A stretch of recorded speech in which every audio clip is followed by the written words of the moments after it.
everybody has their hands on their hips. Yeah, right. Don't miss the biggest show of the summer, Kings of the West, starring Bone Thugs and Harmony, E40, Too Short, Mac 10, The Dog Pound, DJ Quick, Sugar Free, and Khadijah, live July 11th at Wells Fargo Arena. Don't miss Kings of the West with Bone Thugs and Harmony, E40, Too Short, DJ Quick, Mac 10, The Dog Pound, Sugar Free, and Khadijah. Get tickets now at HighVTix.com. Iowa Fireworks Farm is Iowa's largest fireworks store. 6,000 square feet of hand-picked fireworks, over 50 brands and 1,300 different products to choose from. But they're also family-owned and operated. Iowa Fireworks Farm is the one stop you need to make before July 4th. You'll find them just south of the metro. Take I-35 to exit 43 at New Virginia. Head east and look for the Big Red Barn. At Iowa Fireworks Farm, the toughest part will be deciding what not to buy.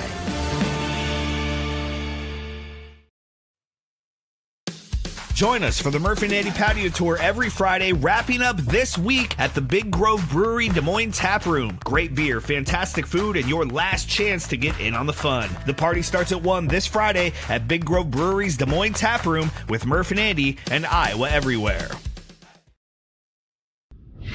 Murph and Andy, proudly presented by Ramsey Subaru, live and on demand across Iowa everywhere from the Channel Seed Studios. This is Murph and Andy. Murph and Andy, connected by cellular advantage.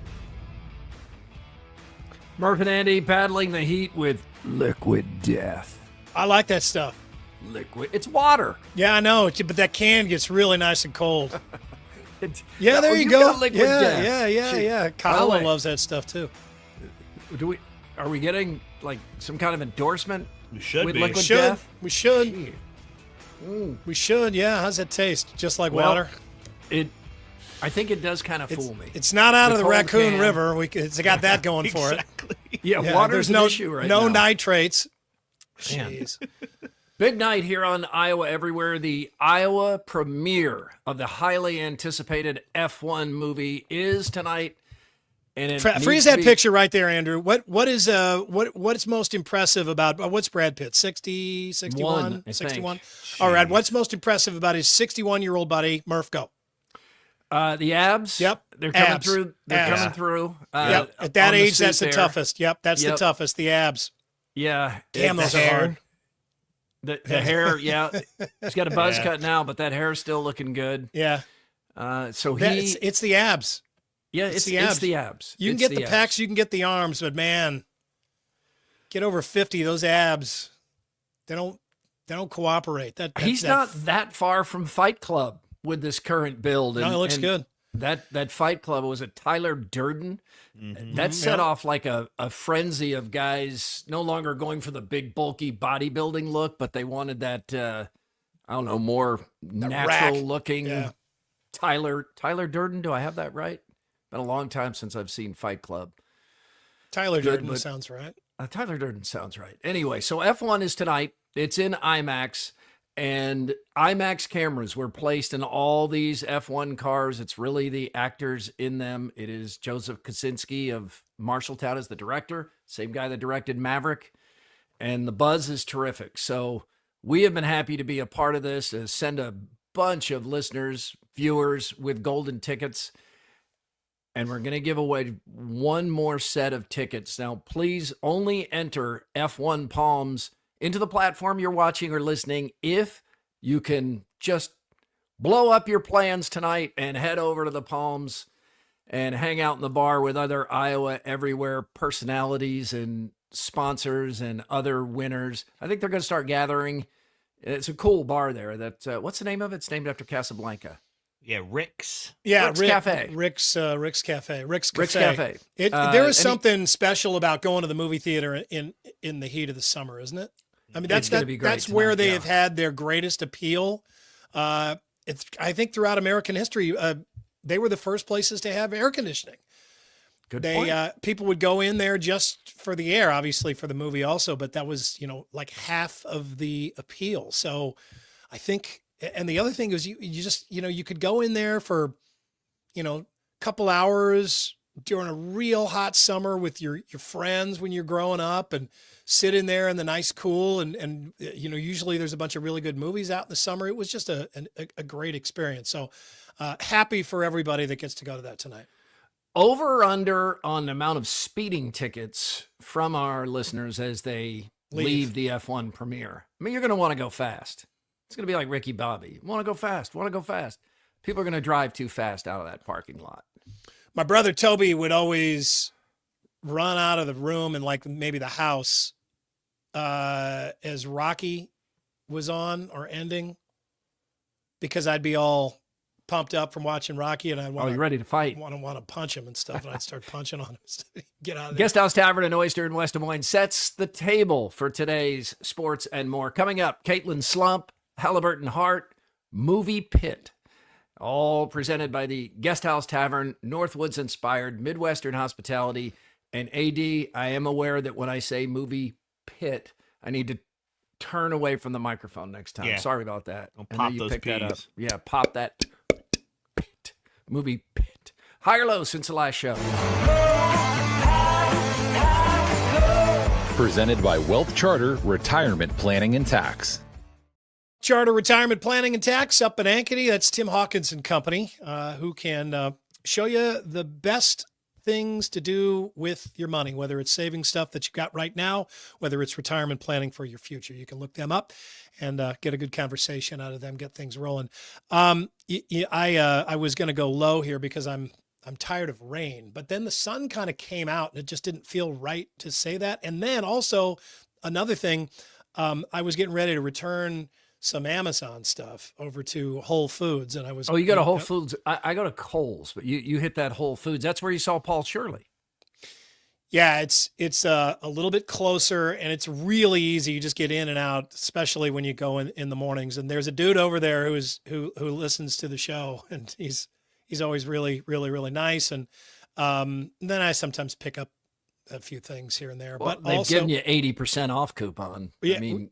Oh, going to hand you cash back. At Kohl's, they do, yeah. Oh, that's Kohl's. Yeah, that's Kohl's. But it was some of those Amazon items that they're just like, screw it, just keep it. Like they don't even want you to return it. They'll give you your full refund, but you can keep the item. Have you ever had that happen before? Only Happens once. Every now and then. It was like a stereo cord, like a stereo connector, and some paint rollers that didn't fit, that weren't right. I mean, I didn't open either one of them, but they were just like, yeah, just you don't need to return the item. Just hang on to the item. We'll refund you. We don't even want to deal with this shit. Yeah. Like the shipping the shipping isn't worth it. So what are you going to do with paint rollers that don't fit?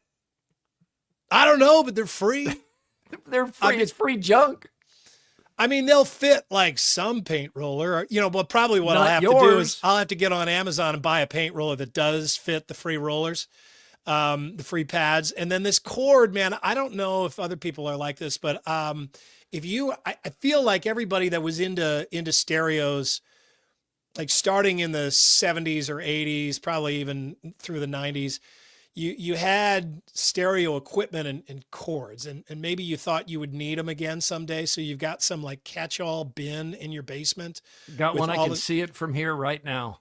Man, I got a mess. I got a honker of a stereo cord bin, all tangled. No, it's pretty well organized actually. Growing up with stereo stuff and playing in bands and then being in TV, we always really have taken care of cords. You have to be really careful. I mean, you know how it is in the sports office. You got to take care of that equipment. Yep. If it fails you while you're out, you're up shit creek. So it's pretty well organized, but I threw it in there, it's still like in the box. I don't know that I'll ever use it, but you just never know. Sometimes it pops up and you got it.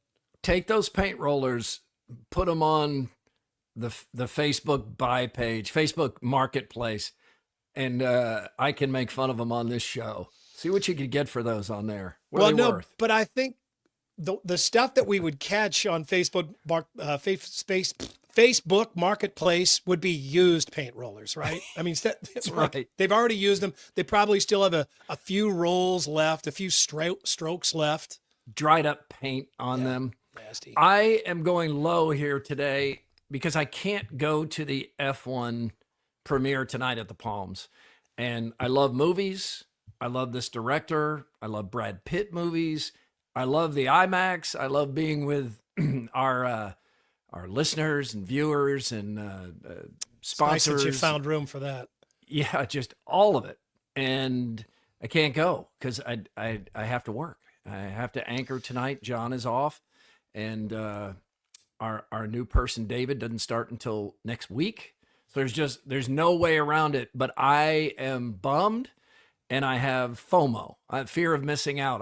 All night I'm going to be thinking about my friends and people I know being there, and I can't be there. But Jenny, to kind of pick me up, she already bought tickets for the IMAX for Saturday. So by Saturday afternoon, I will have seen this, but don't get to see it tonight. Well, I don't either. So I'll be right there with you. Join me on my low. My FOMO low. Yeah, well, we will be down at the TV station, but once you get into a movie, you're kind of watching it by yourself. Everybody will be okay. They'll have a good time anyway. No doubt about it. Let's get the buzz here on a Wednesday. The Buzz. Brought to you by Logier Heating and Cooling. Logier Heating and Cooling for nearly 120 years, having a really busy couple of weeks. The buzz is Caitlin Clark in the worst shooting slump of her career at any level. She is 1 for 23 in her past 3 games.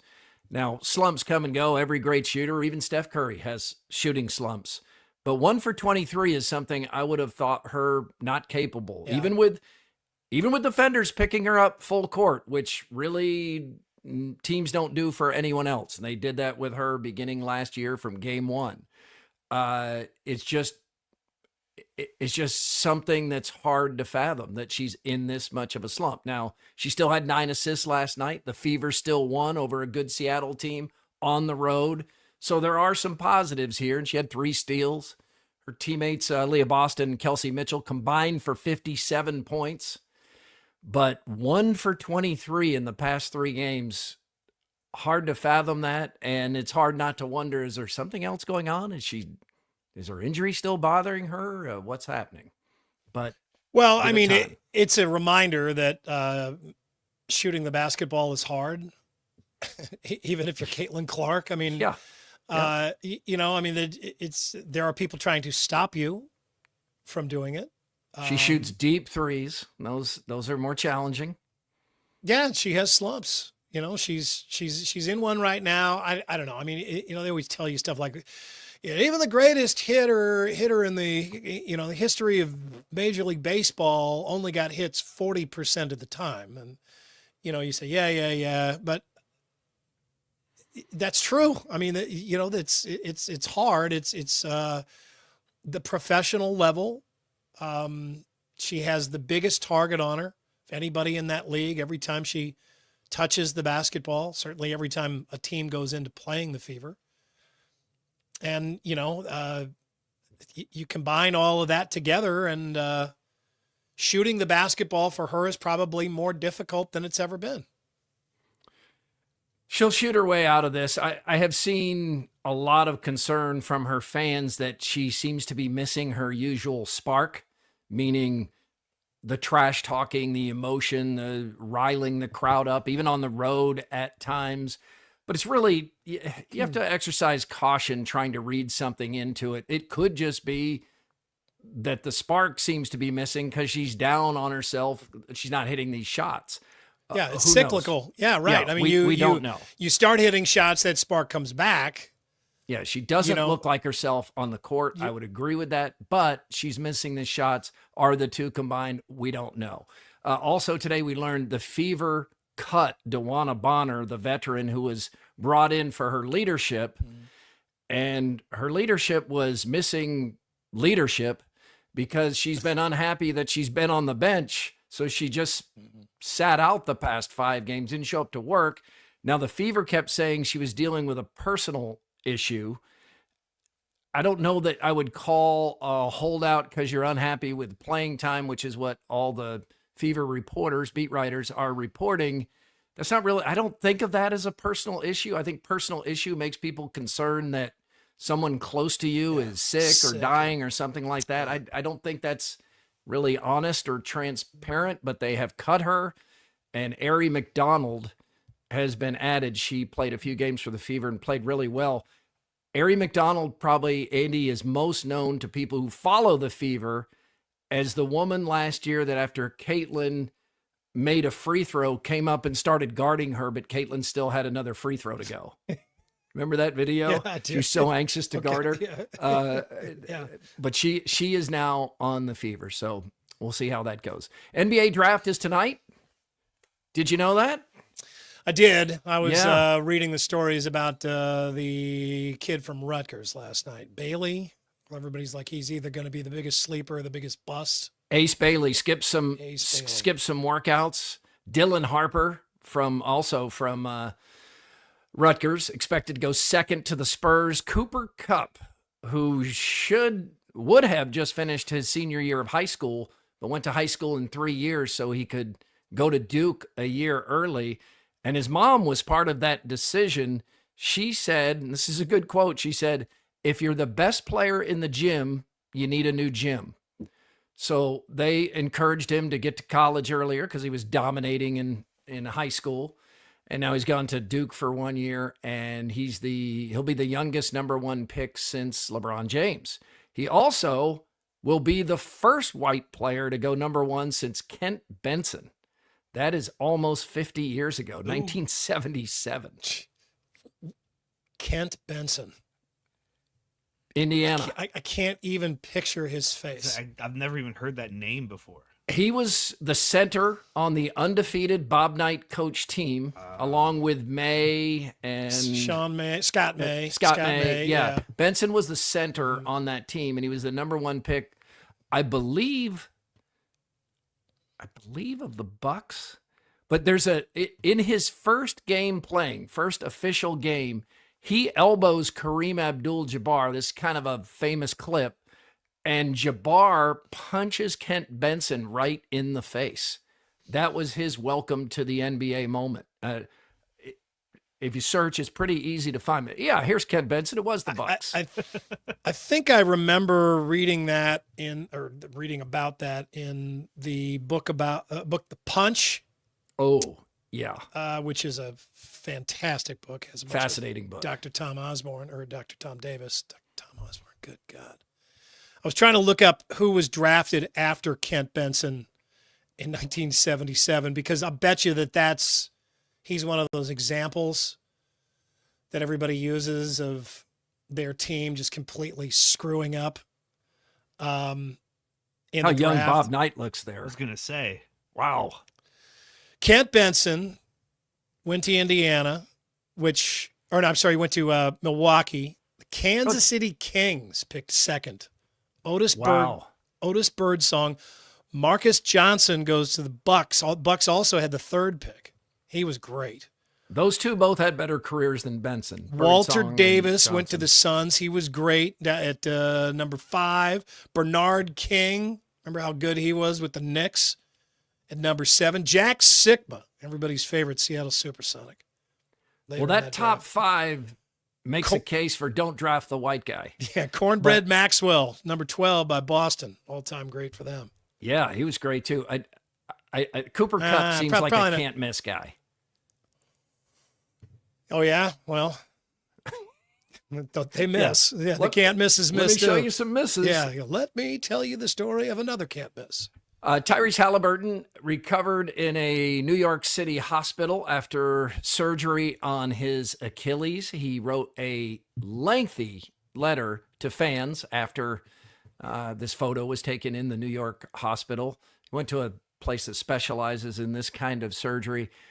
And his letter is way too long to read, but some of it is, you can tell he's still in that, near state of depression that this has happened, which you can understand. But he says, "Man, don't know how to explain it other than shock. Words cannot express the pain of this letdown.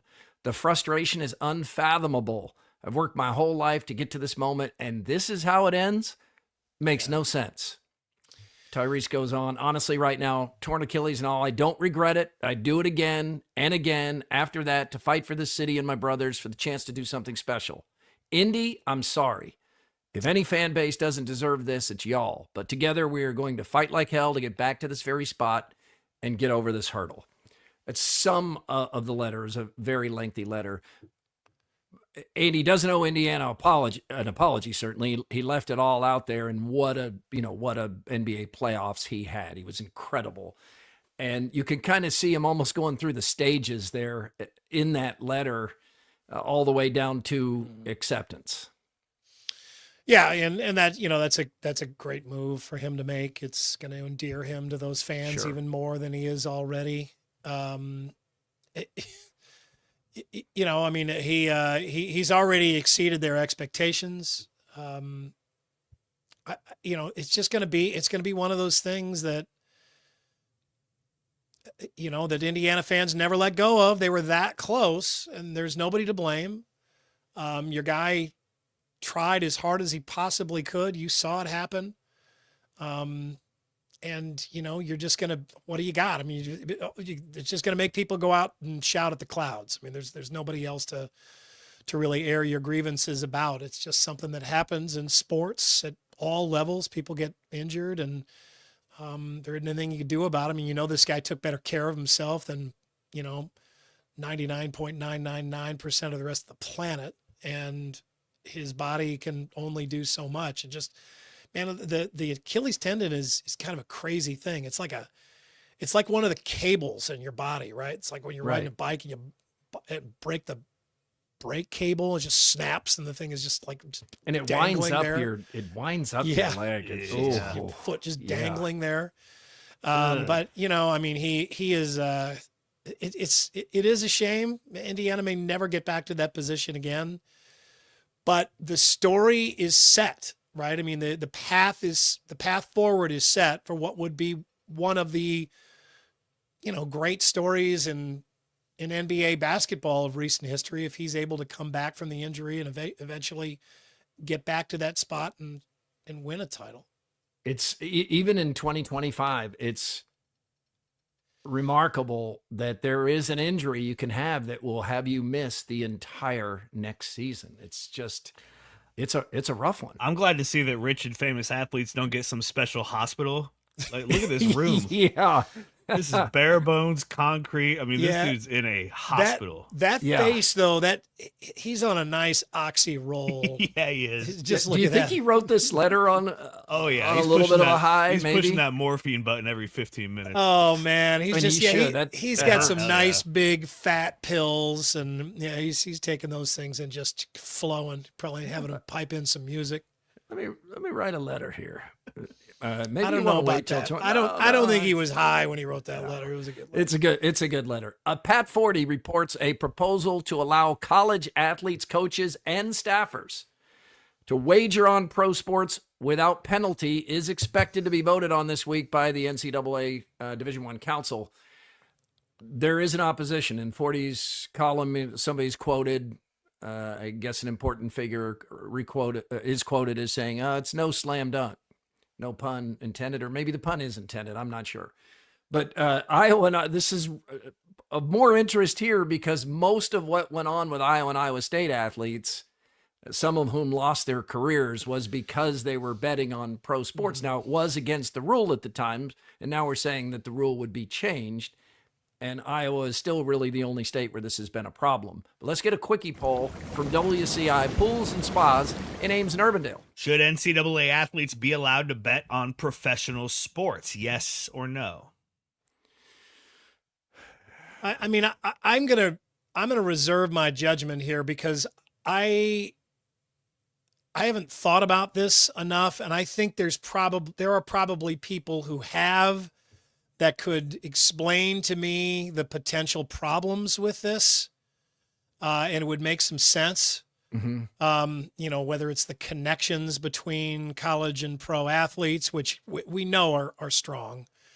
Absolutely. I mean, I think that's the first one right there, Andy, is like, say you're an Iowa State football player and the Houston Texans have a game coming up, and Jalen Knoll or Jaden Higgins, tells a friend that, hey, you didn't know this, but Stroud hadn't even been announced yet. We got hurt in practice today.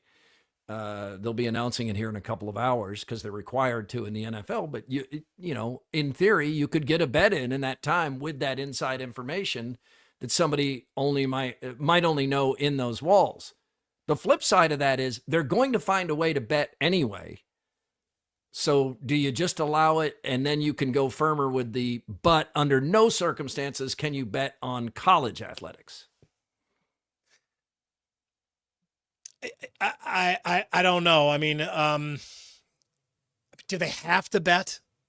Do they have to? No. Do you have to be able to bet on everything? I know. I mean, but if it's not legal, the number of players that do it will go way, way, way down. I mean, we know how that is. I can't. It's hard to imagine scenarios where this is a problem. But again, I don't know those potential scenarios well enough. I'm sure there are people that could explain the problems. I mean, this is something that you could roll back if it ends up being a problem, right?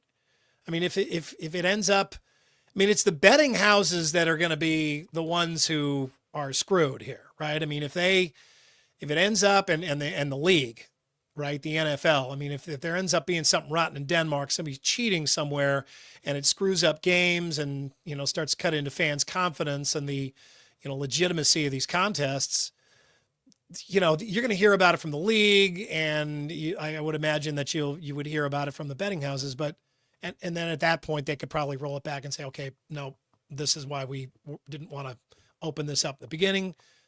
This is why we're banning it now. You might just try it for a while and see if any problems arise. Mm-hmm. Because as you said, I mean, I'm going back and forth here. As you said, they're going to do it anyway. But I don't know, this kind of stuff. There's usually a reason why somebody didn't just make an arbitrary rule saying, let's make a rule here. Usually there's a problem. And so then they made the rule. I think this will get voted down. I don't think they'll allow this, but I guess I would be most comfortable if you could bet on any pro sports, but not your own. I mean, that's not your own sport. That's where the connections are. Like in basketball and football, really. Like if a football player wants to bet on NASCAR or basketball, something like that, I don't see that being problematic. But when it comes to gambling, it's all problematic to some extent. It can be. It can get almost anybody in trouble if they. What if the college athlete is going to be the number one pick in the draft, and he knows something about the teams that are looking to pick him? There's 2 or 3 different teams that are all vying for that number one pick or trying to lose to get that number one pick, and he knows something that's going on, and so he's betting on those. I mean, can't you see little scenarios like that popping up? Slippery slope, sure, yeah, absolutely, and the hypocrisy is probably at the heart of why this is at least being voted on. I mean, just look here in Iowa with all those troubles we've had. The Swarm Collective made a deal with a casino, and the Iowa coaches are in the ad for that deal. And this happened at the height of all this, gambling scandal here in Iowa. That photo, I mean, talk about a bad look under the circumstances. Will that fit? And then in the past couple of weeks, the We Will Collective has made a deal with a casino, and a bunch of Hawkeye fans jumped all over Iowa State and the We Will Collective, forgetting that they had done the same exact thing earlier. These colleges are being put in a position, especially in a place like Iowa, where they're just not able to take the moral high ground and say no to a revenue stream as lucrative as gambling. A revenue stream that's, whether it's above or below deck, has always been lucrative, like too lucrative to pass up. Interact on YouTube. The email is Murph_Andy@iowaeverywhere.com. On X, it is Murph_Andy, powered by the Cellular Advantage. Now with 35 regional locations, proud partner with U.S. Cellular since 1993. Some more hot topics. The Cardinals and Cubs meet for the deepest part of the season, meet for the first time, deepest into the season since 1997. And the stat I saw with that, 97, when they met this deep into the season, Fernando Valenzuela was pitching for the Cardinals. I was like, that's right. Forgot about that.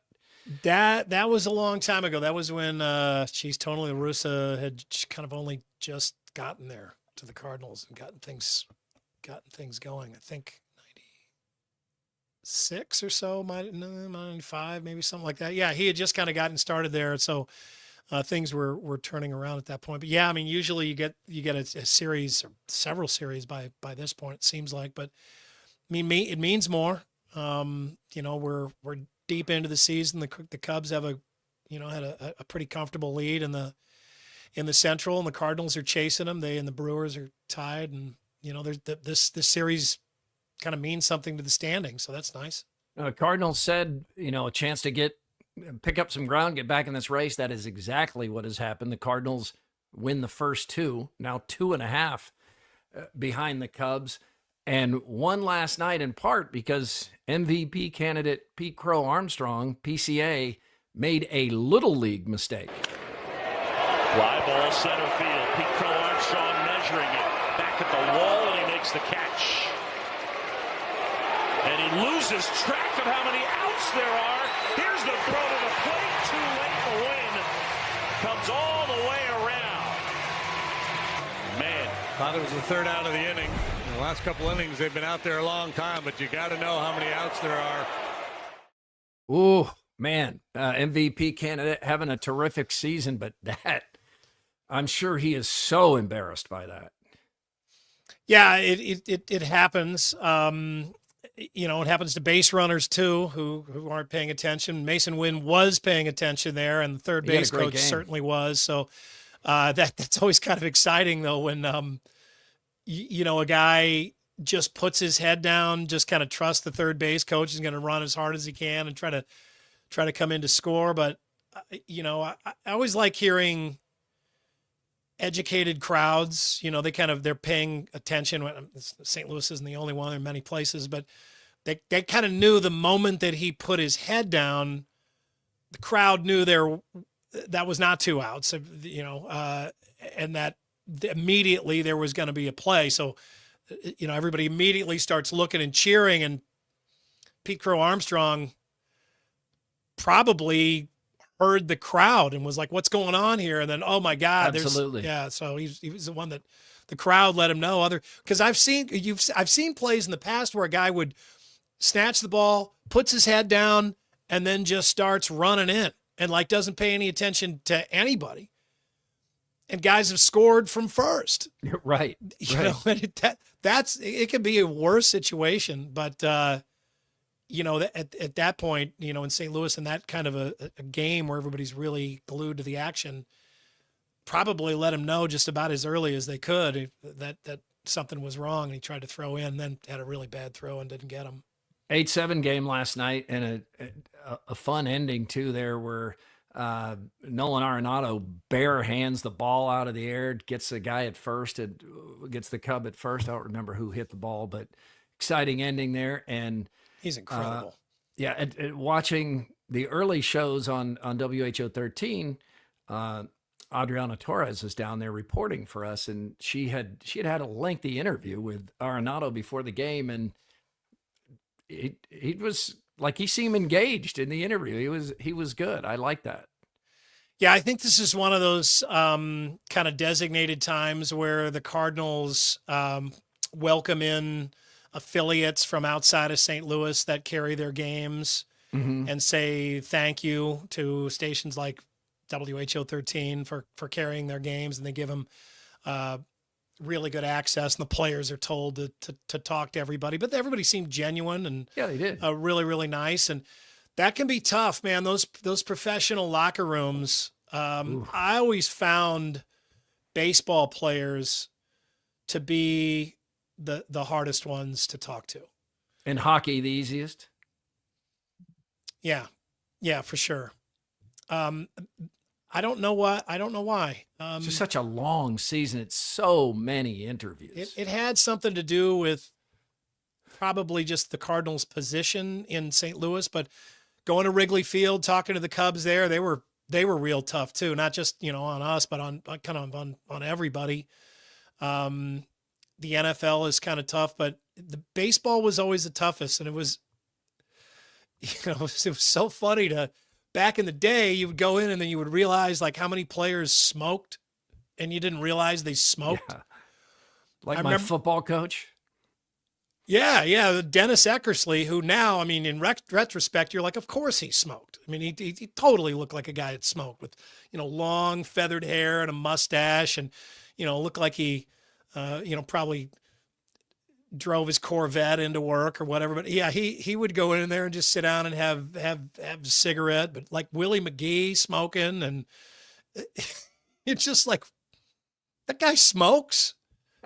The most upset my sister ever made me, and she always knew how to push my buttons, because as the older sibling, you and AD both know this, where the buttons are and how to push them. I watched it with our boys over the years. Older brother or older sibling always know how to push those buttons. She was 3 years older than me, and she knew how serious I was about sports. And when I was a little kid, she was like, "Hey, Johnny Bench drinks beer."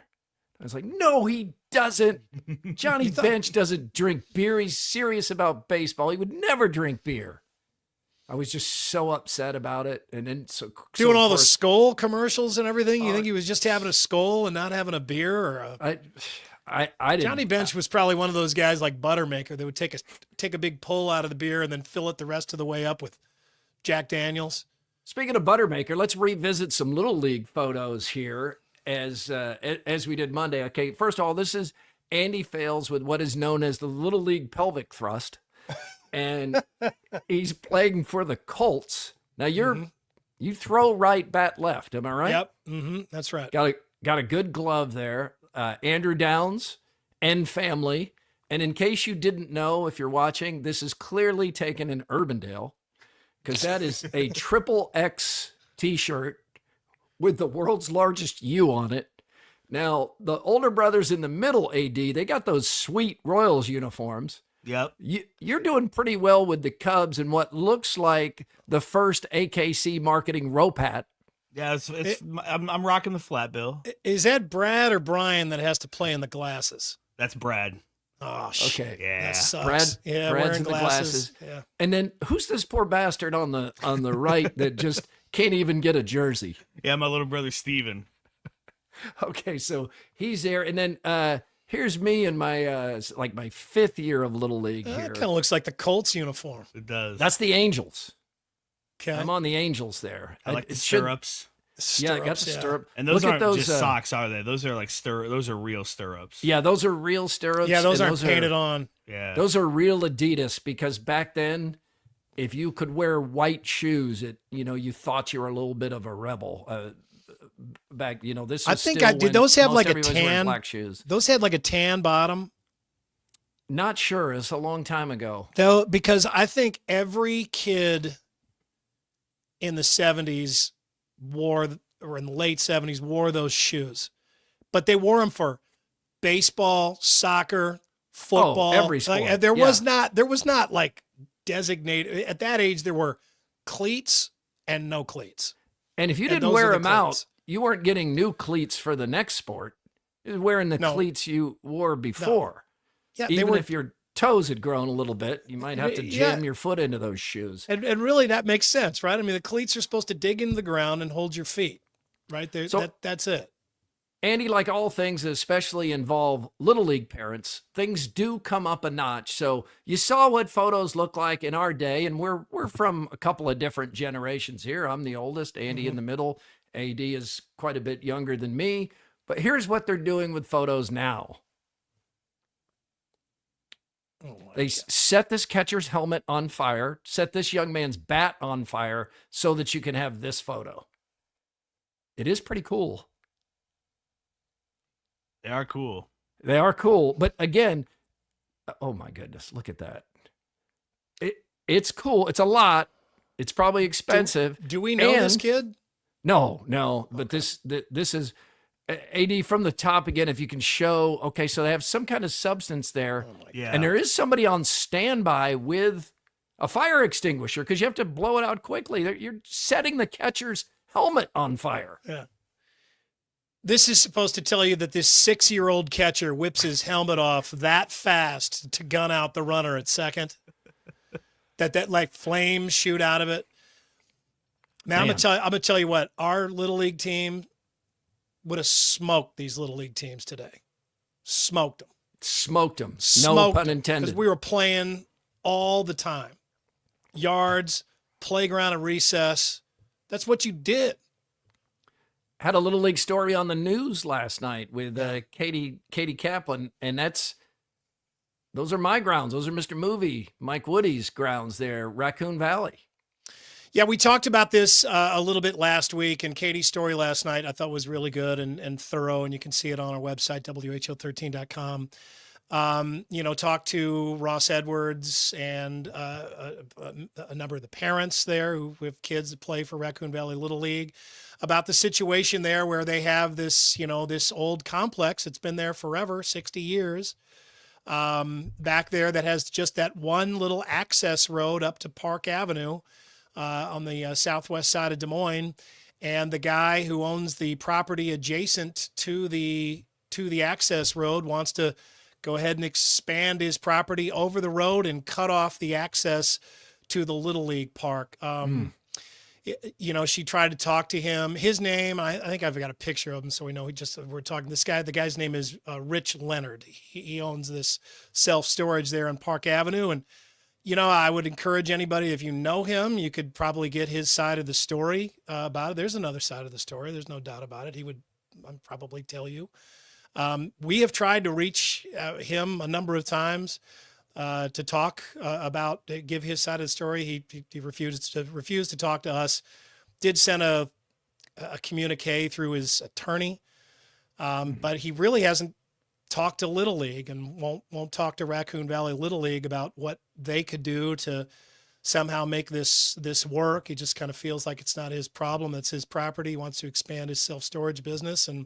But there's no other option. It will end the Little League after how many years? Since the 50s, it's been there. I mean, there must not be a relocation place, I certainly haven't heard of one. The stories that we've done recently on Raccoon Valley Little League have been about this league trying to stay alive and raise funds and raise their participation, get more kids involved, kind of reminding everybody what Little League is. And we need to be reminded of that. I mean, Little League, when we were growing up, Murph and Andrew, all three of us, that was the league. It was, ubiquitous with youth baseball. It was Little League baseball. That was it. It was a huge part of your summers. There was some AAU baseball also. There was some extra baseball out there, but there were very few kids, it seemed like, that participated in that compared to Little League. And now it's kind of the other way around. There are more kids that play travel ball. And then some of the kids play, baseball in a league really, lower than Little League. But Little League now is kind of the place where those kids all come together, where you have, Little League is basically a district. It's like a school district. It's your Little League district. You can't come from outside of that district and play for that Little League. You have to be there. But if you are in that district, no matter who you are, you're welcome. You can play. So it has the best players, the worst players, the in-between players, and they all play together. And the point is, those are the kids that all go to school together, right? I mean, they're the kids that live in the neighborhood together. Right. It's not a hand-picked lot of the best players. And it gets them not outside and off their screens. Yeah, right. And it brings them together, and they meet more friends. And as you would hear Ross Edwards talk about in that story last night, dozens of his friends even today were ones that he grew up with playing Little League ball with. And I think we all had stories of that. And I think that's the one thing that I'm the most scared of losing in our society now, is that we have so few common grounds. anymore, where people of different abilities, income levels, interests come together and do one thing. This is one of those. Little League baseball is, Little League sports, whatever the sport is. And it's absolutely worth saving. And so I would hope that there is some way that this man, Rich Leonard, could find it in his heart to think of what's good for the community and what's good for future generations. And he could really look like a really good guy for doing this. We have lots of storage facilities all around Metro Des Moines.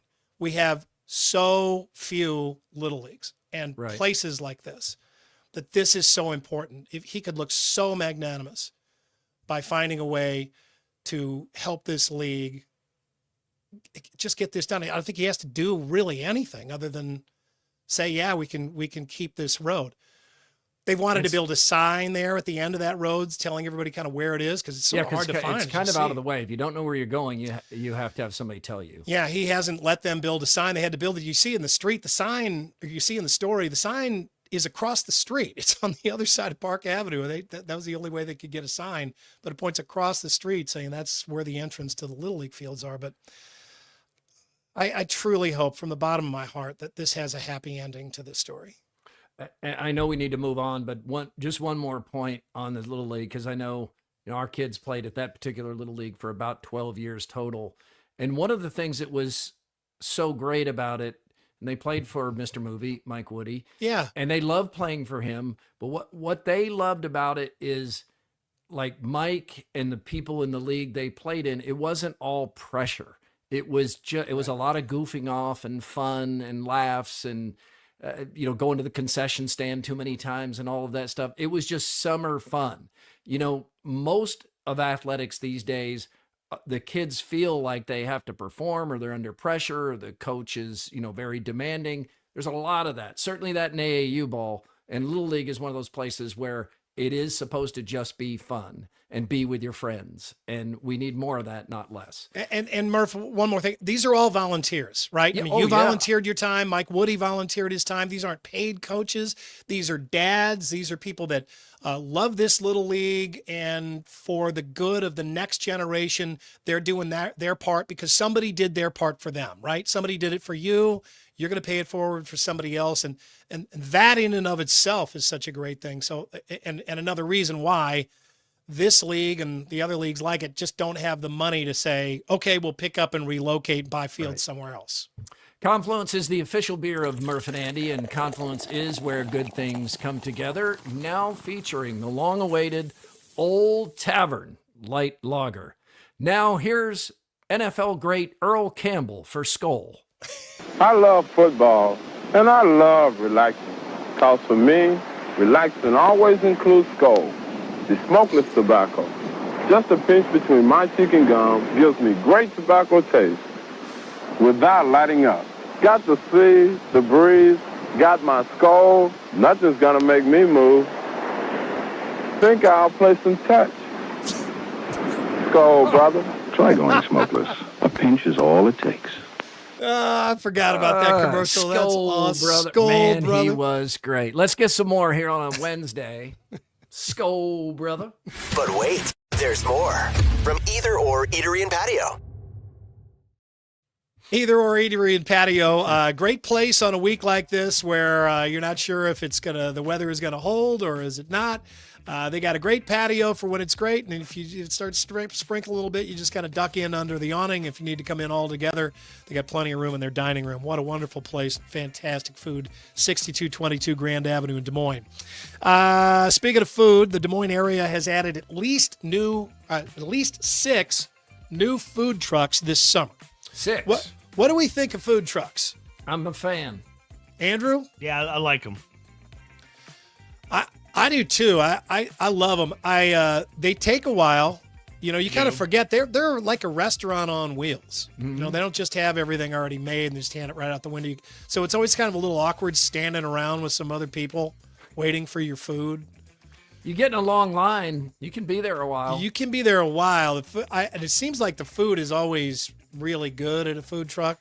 But I like the idea of, these entrepreneurs, they don't have the money to open a brick and mortar shop. Maybe they just don't want to.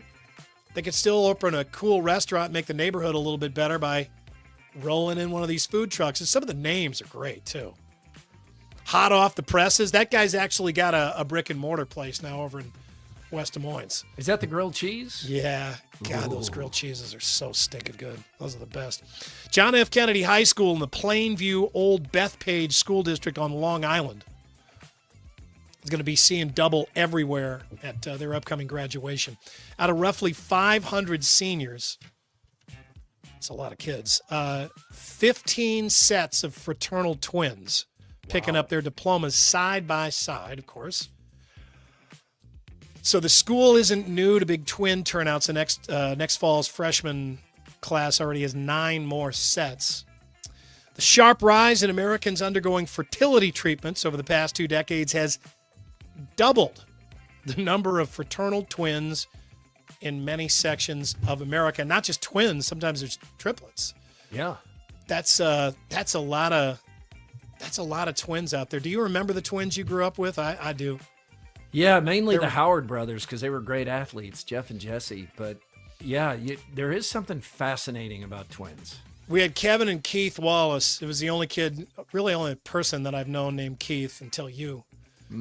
Kevin and Keith Wallace, they looked exactly alike, only poor Keith had crossed eyes.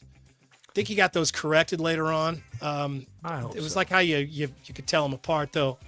Peter and Timmy Roberts. Oh my God! If they showed up, it'd be a tough conversation. Like, hey, can you look at me? Take your sunglasses off. Yeah, which one are you? Keith. Yeah, you're Keith. Peter and Timmy Roberts. God, if they showed up together, something was going to get broken. And I've told you about the Allen triplets. Anytime, like more than one of them was together, someone was getting their ass kicked. Oh, like the Brands brothers. They would just fight each other all the time, and then they would they'd leave their house and just look for some sucker. And then you could never only fight one of them. It was at least 2 of them, probably all 3 of them. This won't do anything with the E. coli problem on Iowa beaches, but Canada this week unveiled the Bee-Bot, the world's first beach cleaning robot. Here it comes, rolling out of the trailer. Scoops up sand and it sifts it. Removing plastic, metal, and other garbage that doesn't belong on the beach and would otherwise not only litter up the beach, but likely wash out into the ocean as well, or into these lakes, these beautiful lakes. This looks like it feels like everybody needs one of these things. It looks like a lot of production and maintenance here, though. I mean, somebody has to run it the whole time. I think it can automate. Once it kind of gets to know it's like one of those robotic vacuums. Yeah, it looks like gets to know the layout. Yeah, God, that's awesome though. Yeah, Look at that is. You could maybe get one of those for your litter box. Get a little small version, like a toy. I think they have one of those. Yeah, where like an automatic litter box. I don't know if those things work or not. An Oregon attorney is so in love with clothing from the late 1800s that's all she wears when she's not on the job. Adelaide Beeman White, which sounds like a name from the late 1800s. She does not wear the clothes in the courtroom. I don't think she's allowed to dress like that in the courtroom because as we learned from my cousin Vinny, you have to show respect to the court by dressing in at least a semi-formal, respectful manner. And he tried to upgrade his outfit. The clothes better be made out of some kind of cloth. The 2 Utes? She does wear this stuff everywhere else. She has built a following on Instagram with her time-traveling style. What a pain. Yeah. Look at that. That looks so uncomfortable.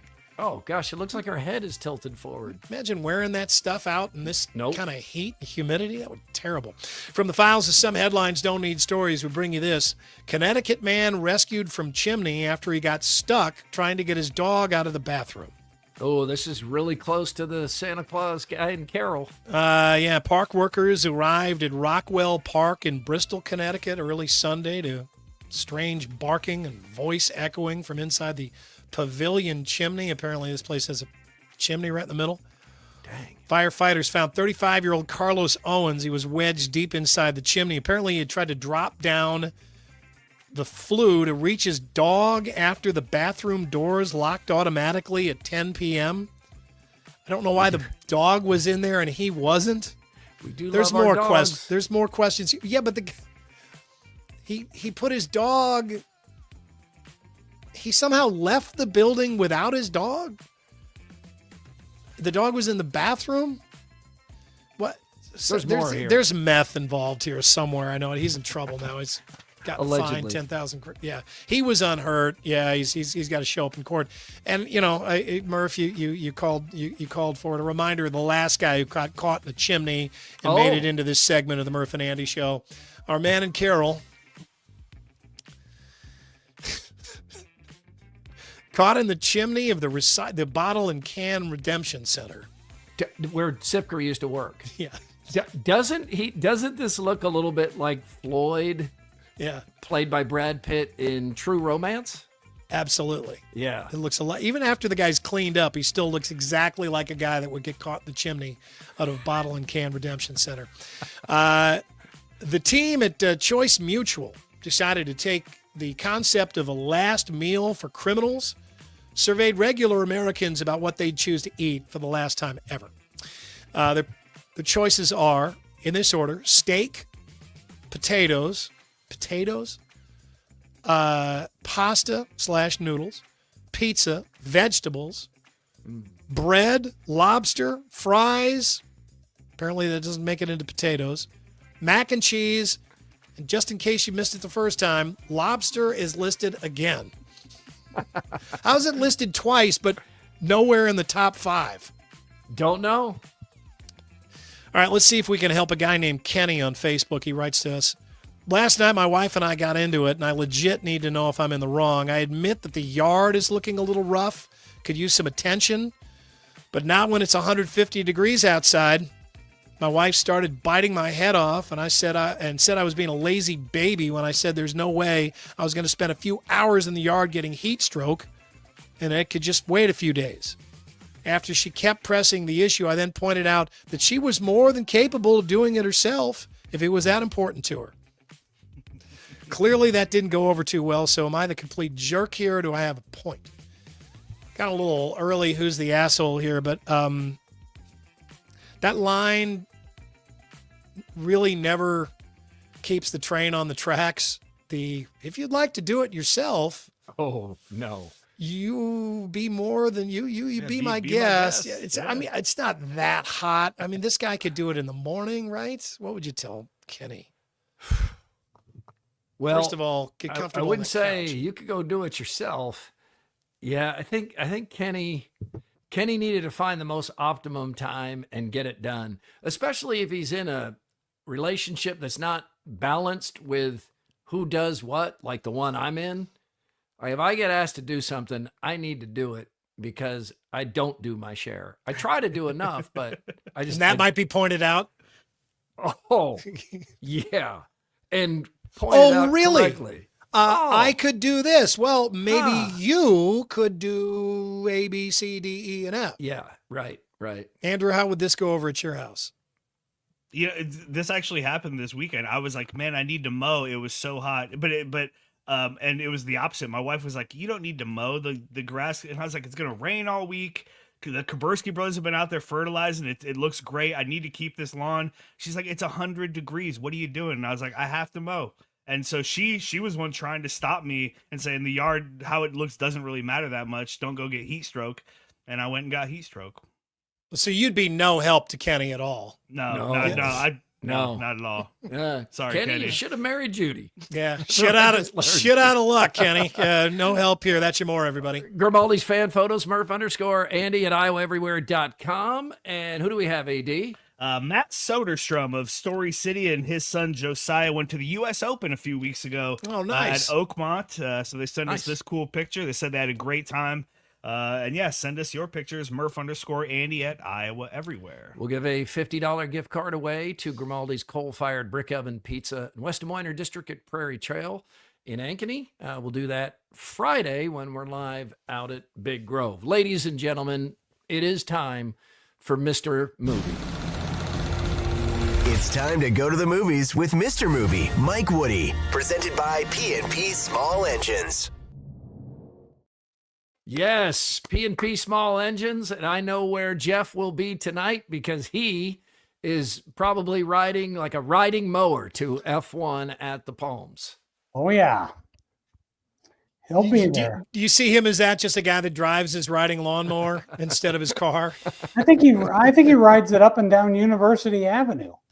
Well, you could get there pretty tonight. fast. Yeah. All right, so one more reminder here while we have Mr. Movie on. We did this at the beginning of the show, but if you're able to get to the 7 p.m. start, people start gathering in Rick's Cafe at Palms sometime after 6. Hashtag get an old Palms. Yeah, get an old fashioned there. They made. I couldn't believe. Remember when they had the best old fashioned. Remember the first time we were out there, and Russell was like, "I'm going to bring you guys." We're like, "Yeah, sure, okay." There's no good old fashioned at a movie and theater. we were blown away. Yeah, it was fantastic. Again, causing FOMO because we won't be there. Tonight. Have an extra one for me and Murph. Also, a reminder: hashtag F1 Palms. I've seen a few people comment just F1 Palms. That doesn't trigger the automated giveaway thing that we're doing, so it has to have that hashtag in front of it. Hashtag F1 Palms to enter.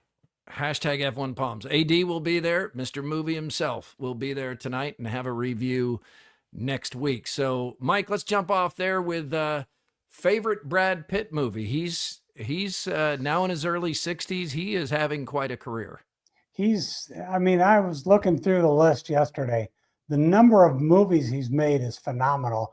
The number of great movies he's made is unbelievable as well. So he's done very well. And he's not just a movie star either. I mean, he's a guy that can play these kind of bit parts and take the movie up a notch. Right. And he's a producer. I mean, there's a lot of movies he's produced that you don't even know that he's produced.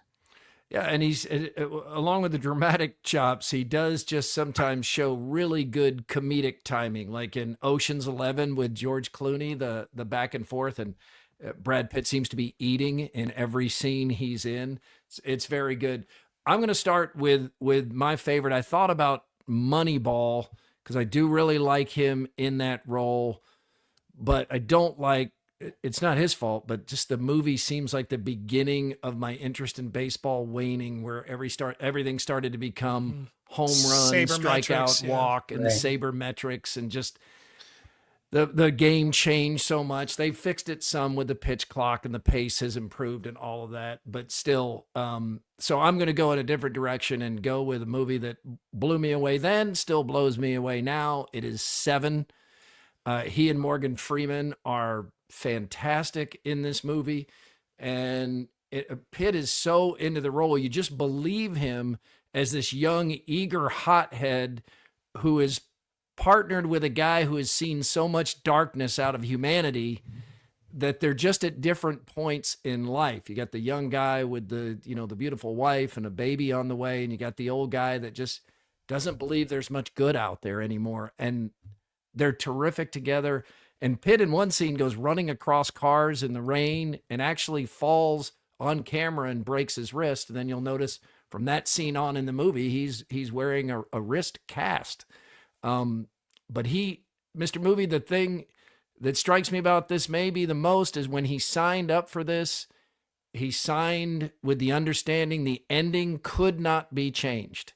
And sure enough, the studio wanted to change the ending. They thought it was too bleak, too dark. What's in the box? Yeah, they wanted to put a dog's head in the box, his dog's head in the box. Yep, and he had it in his contract. The ending could not be changed. And it is tough, but it is memorable. David Fincher is a genius. Yeah. The fact that he got to do this movie, that'll be on his gravestone probably. I have picked True Romance too many times. I've picked River Runs Through It too many times. I'm going to go away from that. I'm going to swerve a little bit here. This is a movie that's a tough rewatch, but I have absolutely rewatched it because it's so damn good. He's so good in it, and he kind of arrives at the right time where you're just desperate for something good to come out, and it's kind of coming in the form of Brad Pitt here. 12 Years a Slave is a movie that I think that I was thinking about this. I think there should be a compelling movie about slavery in America that comes out about every 10 years or so to kind of remind us and then to educate young people. I mean, we can't just celebrate our past, have to remember that some of the things that these people we celebrate, some of these people that we celebrate did things that they did them really wrong. They were wrong. So we see them as human, and we remember that we all need to keep working on America at all times to make it better. I can remember seeing Roots when I was a little kid, and my parents I could hear them openly talking about whether it was okay for me to watch that. That changed my life watching that, right? I mean, you're just little, but you come to this understanding that this country has been through that. And there needs to, I think kids that age they kind of need something like that. As brutal as this is, it's tough. This is an older audience than Roots, but you need to see that. And he is very good in this movie. He's, far from the star, but it is, it's a fascinating true story. There are so many of those within this subject, but it's very, very well done. Again, very difficult to watch, but when Brad Pitt comes in there and things start going Solomon's way, finally, you do get some respite there, and Brad Pitt, you know what he believes in, so he fits that part. I think it's a fantastic movie. And I think he was one of the producers of the film as well. He was. Yeah. Okay. I believe he was too. He was doing his best to make sure that movie got made. Yeah, it's a tough watch, but it is certainly is an important one. What do you have, Mike? I'm going to go with a movie, and I've talked about it, but it's been years since we've talked about it. And this is the Brad Pitt movie that most people have never seen. It's called Meet Joe Black, and Brad Pitt plays kind of this mysterious character who shows up to help Anthony Hopkins, who is dying, and Pitt's character is there for a reason. I'm not going to tell you why, but it's just this great movie about Pitt, not literally, but figuratively falling in love with Anthony Hopkins' character because the guy had lived such a great life and he did everything the way it was supposed to be done. And Brad Pitt develops this admiration for this man. Mm-hmm. And it's a wonderful movie. It's got great comedic parts. It was directed by a guy named Martin Brest, who did Scent of a Woman and Midnight Run and some little Eddie Murphy movie called Beverly Hills Cop. It's just, if you haven't seen Meet Joe Black, find it. It's a good watch. You'll be happy you did. The surprise here is this is one of Jenny's favorite movies. Oh, that's why I like Jenny so much. She usually likes action or mob movies or comedies, but she loves Meet Joe Black. She and I can go find it somewhere while you're cleaning the house. Oh, I just sold our DVD of it for like 3 cents. I've got one. He loves peanut butter in this movie too. And man, I'm the same way. I can eat peanut butter straight out of the jar, just like he does this whole movie. AD, what do you have? Yeah, so we've talked a lot of, Brad Pitt's not a good looking dude. He's a really, really good actor, but the thing he exudes more than anything to me is cool. He's just a cool guy. And in Once Upon a Time in Hollywood, the Quentin Tarantino movie, he epitomizes cool in like every way. The car he drives, the way he handles himself, the scene at the end. He really kind of steals the lead of the movie from Leonardo DiCaprio. He did win. This is his one Oscar for acting. He won an Oscar as the producer of 12 Years a Slave, but this is his one for acting. He won Best Supporting Actor. I like him in both Tarantino movies. He's really good in Inglourious Bastards also. I almost went with that. But yeah, Once Upon a Time in Hollywood is just cool Brad Pitt.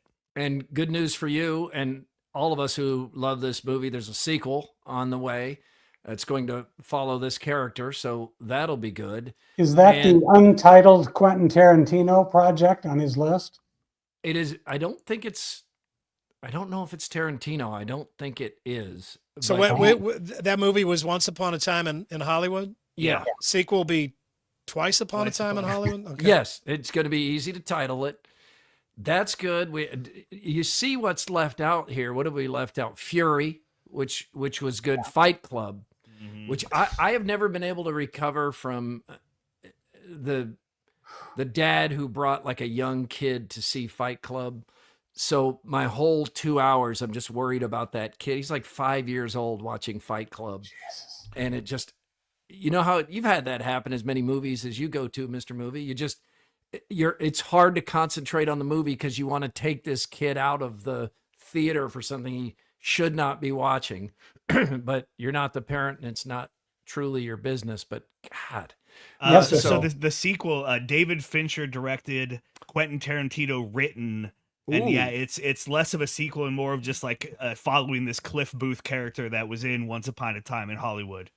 Well, I think we're all in on that. I'm in line. Yeah, I'll do that. Okay, let's weekend box office. How to Train Your Dragon wins the box office 28 years later, brings in 30 million. And Elio. Let's start there then with a Elio review. This is from Pixar.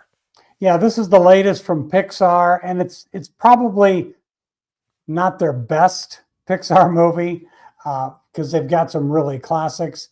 But it's about this young boy. He's obsessed with space travel.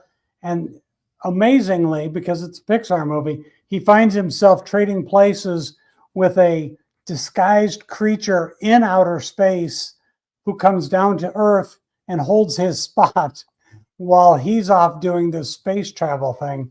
It's a cute movie. It's very creative. The characters, the creatures that Pixar has put together for this movie are just wild to look at.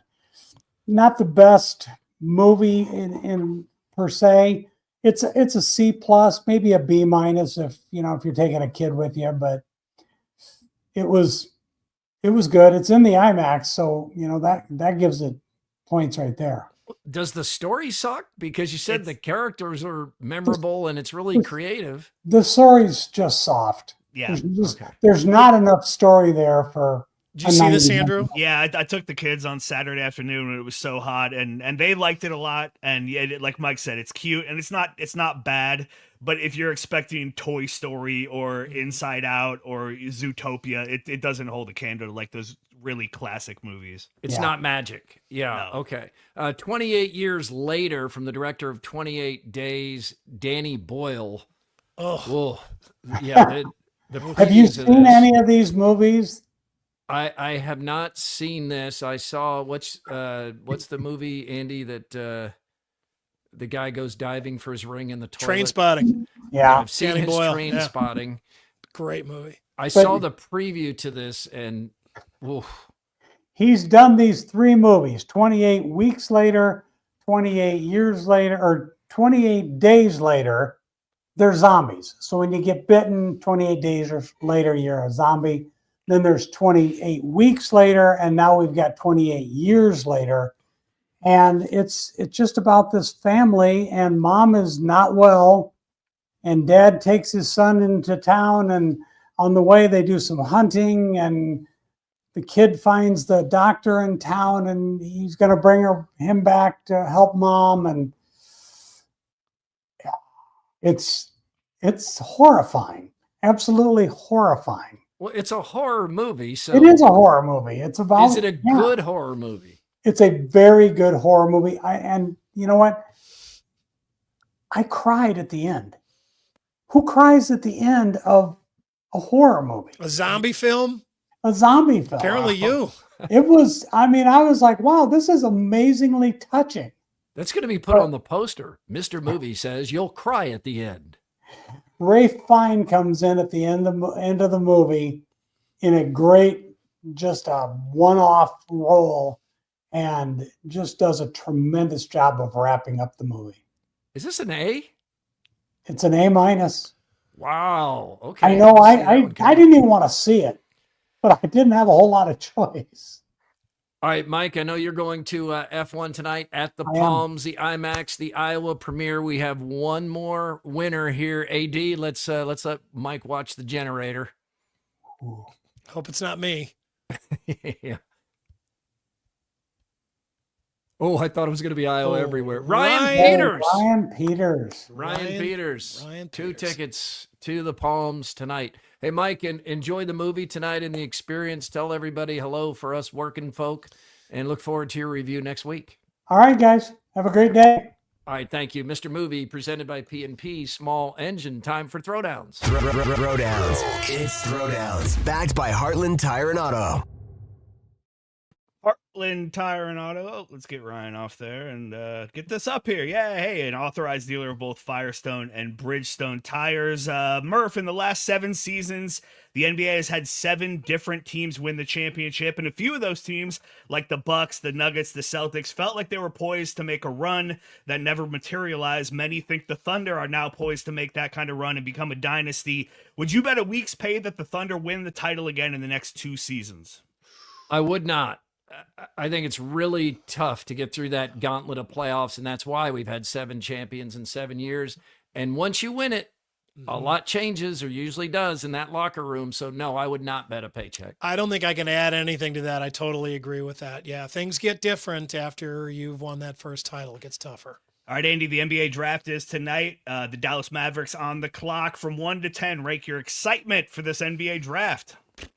It's low. Yeah, I feel like we kind of already know what's going to happen, and so many of these guys I don't know anything about.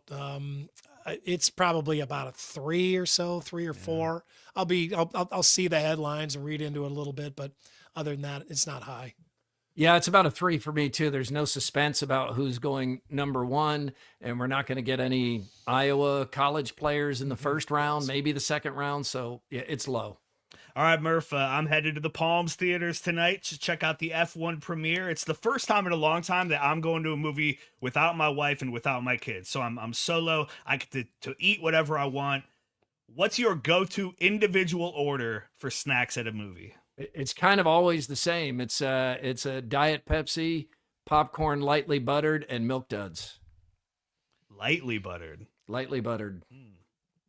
You absolutely have to have popcorn, and something about the Palms being able to, go out and refill that big bedwetter drink that you can get. I gotta get one of those. But I also feel like since you're there, I want to order something out of Rick's Cafe too, because the food and drinks are really good. So I almost think if I was by myself, Andrew, I might swerve here.